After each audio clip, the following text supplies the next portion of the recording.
Hi! I didn't see you there. Welcome to... Really? I'm sorry, this is stupid. Let me just... What? Hello, everyone.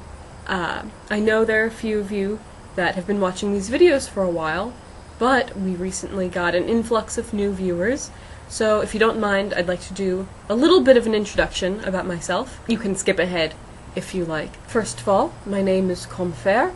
I'm currently studying medicine at Johns Hopkins University, and I just finished my undergrad in bio and computer science. I haven't slept in about 4 years, but it's been worth it thus far. I really like the dichotomy between the natural and the mechanical. Also to feel like a jack of all trades, although you usually don't have to sacrifice your personal life to be a jack of all trades.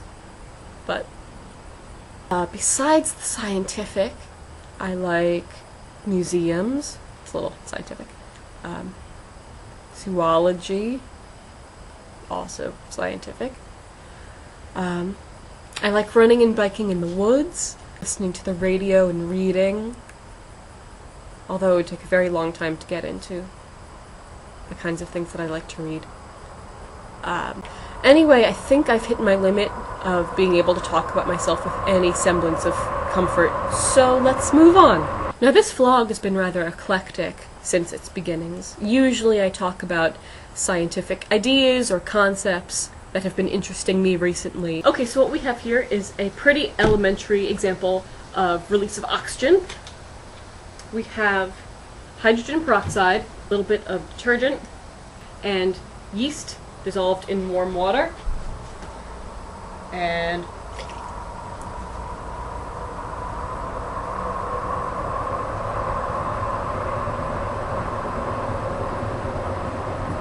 well, that was underwhelming. On the plus side, my table smells like lavender now. Or organizations that I've either been volunteering for or learning about and I'm really passionate about. However, two of my good friends, who I will link in the description, have somehow roped me into this vlog project. Speaking of whom, Kufarak, if you get the chance anytime soon, could you please send me that PDF of Schrödinger that you were talking about? I would really appreciate it. It sounds fantastic. Okay, anyway. So, it's likely that I'm going to be talking more politics and more society in the coming months. But don't worry, I'll try to keep it as civil as I can, and I hope you stick around. Okay, back to our scheduled programming. Oil spills are becoming somewhat of a problem in the world recently. In July, a pipeline in the Gulf of Thailand burst while transferring oil to a tanker.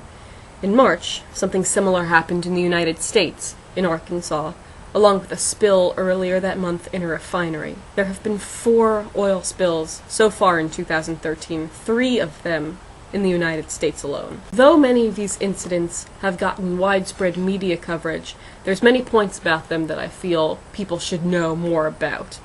Number 1, birds. The image of someone lathering up an oil-soaked bird is a familiar one for anyone who follows coverages of oil spills.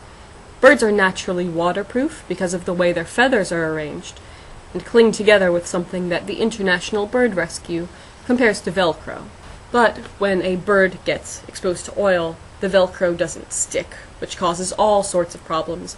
They get wet and exposed to temperatures, which can cause hypothermia, and is fatal in many cases. Now, many people seeing these stories are tempted to go out and help, which is great, which is highly encouraged, as long as you find a trusted organization with which to volunteer. Now, many amateurs attempt to go out and help these affected animals on their own, but what they need to remember is stress can be just as lethal as oil to an animal in this situation, so some things you have to leave to trained professionals. Number 2, somewhat tangentially, don't let those images of animals being rescued lure you into a false sense of righteousness. It is incredibly noble that we clean up the messes that we make, but wouldn't it be better if we didn't make those messes in the first place? Treating a problem is only good for immediate relief. The root of the problem is something we are going to have to address sooner or later. Unfortunately, that's about all the time I think I have for this video. Maybe I'll do a continuation sometime soon, but for now, let me leave you with this thought. How guilty are we, as daily consumers, in harming wildlife? Is it just bad luck? Or do we accept it as collateral damage in our never-ending quest for cheap energy and leniency towards the business sector? If you have any ideas or questions, feel free to leave them in the comments section. I'll take a look at as many as I can. And if you want to learn more about animal rescue or anything else I've talked about today, feel free to take a look at the links that I've left you in the description. And that's it for today. I'm very excited to get to know all of you new viewers. And, as always, be good to the world and to yourself. Talk to you soon.